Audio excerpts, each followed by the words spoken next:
Hi, my name is Ginger Martin. I'm a carpenter, and I'm going to start making videos on carpentry, residential carpentry for women who want to take on their own residential projects. And I want to empower women to have the confidence to take on their own projects at their home. Sometimes you look around and you think, man, I'd really like to upgrade that bathroom or that kitchen. And you don't want to hire a contractor, or money being what it is, sometimes we can't afford to hire a contractor. But what if you could do the work yourself? What if you had the confidence and the know-how to pull that old kitchen out, or that old bathroom out, that old carpet out, and redo it yourself? You want new flooring? I got you. So we're going to start from the beginning. I'm going to try and post as much as I can, or as often as I can. And I thought to myself, if I was going to teach carpentry, where would I start? And I would start at the beginning. So in the beginning, we're going to learn how to use some tools. We're going to learn what tools are for, how to use them, probably sometimes how not to use them, what's a good idea and what's not, and so on and so forth. So let's get started. First, I want to start first with a tape measure. Tape measures aren't so intimidating as people think. I've made a little cartoon video on a tape measure. If you want to check that out, I go through each point of using a tape measure. But this is my tape measure. It's a Lufkin. It's 25 foot, and I like it because it's the black tape with the neon green or yellow, however color you see it, numbers and markings on them, which to me makes it really easy to see. At the beginning of your tape,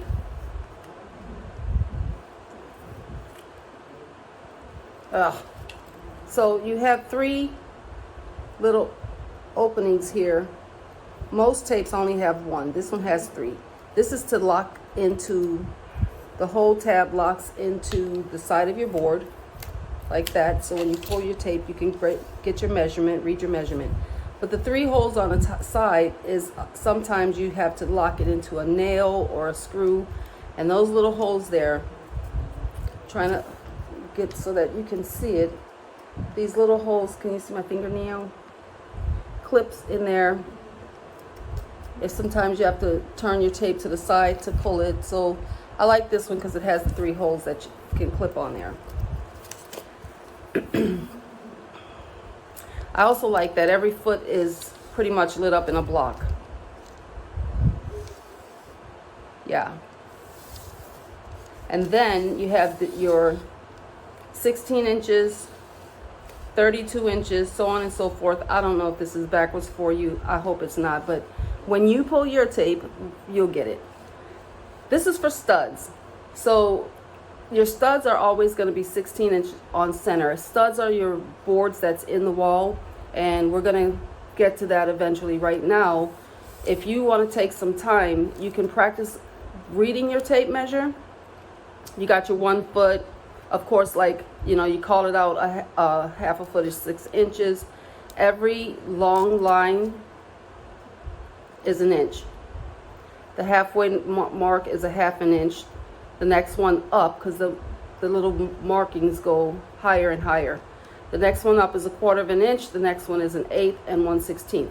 There's 16 little lines, 16 sixteenths and 1 inch. 4/4. Always the numbers top to bottom, or the fraction, the number on the top and the bottom equals a whole. So I'm gonna let y'all practice reading that tape. This is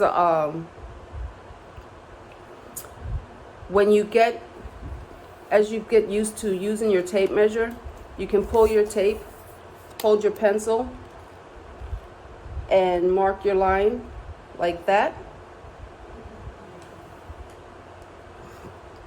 And nice little sturdy clamp to clip onto your pants or your tool belt. Another little useful thing is, I'm not sure if you can see this. It is. So there's always a little mark on the tape measure, usually at the bottom. This one says 3 1/8. That means from here to the back is 3 1/8. So sometimes you get into a spot where your tape won't fit. You can't pull the whole tape out. Maybe it's, you know, let's see, an area, cabinet, it's a cabinet, a drawer, or somewhere where you can't stretch your tape. If you can just pull it this much, let's say, if you can pull it that much and lock it, well, now we're at 1 inch. And then you can just add, if your wall is here and you pull your tape from here to here, now is 4 inches and 1/8. There's plenty ways to use the tape measure. As we go along, we will be using these tools and explaining these tools over and over. The next tool I want to go over today is this is a little level. This level can fit, you know, in your tool bag, or it's a hand size level. You can get a 4-foot level, an 8-foot level. Levels come in a lot of sizes. This is my little level that I like. I'm gonna put that there. And as you can see, the bubble is not in the center, which means that this table is not level. So if you pick your level, we gotta go the other way. So if you pick, this level also has a magnet on the bottom, which is really cool. That helps metal studs, which in residential, we're not gonna be doing metal stud. You can't see it, but the space underneath my level to the table looks like it's about 1/8 of an inch, which we would say that's 1/8 of an inch out of level.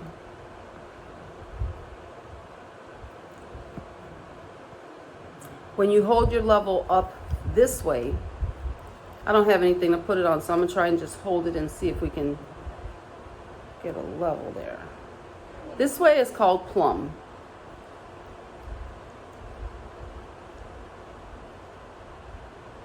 Yes, so you can see that the bubble is in the middle of the two lines, and that's called plumb. When it's up and down, it's called plumb. When it's this way, it's called level. Now my little level here, that I really like my level. I gotta put my glasses on. Okay, so can you see the dial here with the numbers? I'm gonna cover up my face and see if I can see. So these numbers, watch this bubble or this level. When you turn the dial, you turn the whole thing. So now I'm gonna try and put it on a 45 and show you.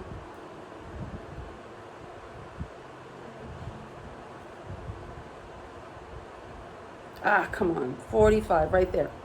It matches up with this little silver line here. I hope that comes in clear, but it says a 45. So now when I put my level down and I have to go this way. Okay, let's see, go. And when you get to that spot where that bubble is between those lines, that means you have a 45-degree angle. I'm sorry I'm covering up my face, but it doesn't matter.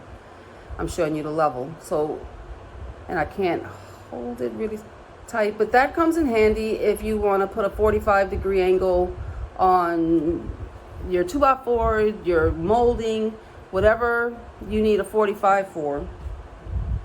That lets you know that that's at a 45 when the bubble is in between the two lines. So levels are great, comes in really easy. I'm gonna reach down here and grab my hammer. This is a 19-ounce hammer. And hammers there's a lot of different hammers. There's drywall hammers, which usually have like a waffle face on them, so that whenever you hit into the drywall, it makes a little impression, and then when you put your drywall mud on it, it covers that, it locks into that waffle that's impressed onto the drywall. The back of your hammer is the claw. This is used for pulling nails. You would put your hammer down into you would put your hammer, grab your nail like this, and pry it up with your wood like that. Another way to take your nails out is you scoop your nail with your claw, and you can turn it this way or that way, and that'll pull your nail. That gives you, to me, this gives you, it's a different kind of leverage, and if you just play around with it, you'll get to the feel of which is best for the situation, because it's not just what's best for you. It's sometimes there's a situation where this works really good, and then sometimes there's a situation where that works really, really good. But I will say that if you're working with finish work, especially if you're working with finish work, you always want to put a piece of wood underneath the edge of your claw, because when you pry it, it's going to make an impression on that wood. It's going to make a dent. So you want to make sure you slip a piece of scrap wood underneath there. When you're swinging your hammer, I've seen people swing their hammer and it looks like this. Let's see if I can do it. And like it, your shoulder really has nothing to do with it other than drawing your hand back. So when you should hold your hammer at the bottom of the hammer. Holding your hammer up here, or even like this. This is called choking your hammer, and you're not going to get the leverage that you need when you choke your hammer. But if you hold your hammer down here, this hammer has kind of a long handle. What you want to do is you're going to draw back, and when you bring your hammer down, it's in your wrist. You want your hammer, this 19 ounces, this is what's driving your nail. It's not so much your muscles that are trying to push the nail in, it's your hammer dropping down. You know, you put a little bit of force on it, but it's your hammer dropping down and smacking that nail in. So your motion should look pretty much like that. Yeah. All right. So I think with that, we're going to round it up for the tools for today. The hammer, the level, and the tape measure.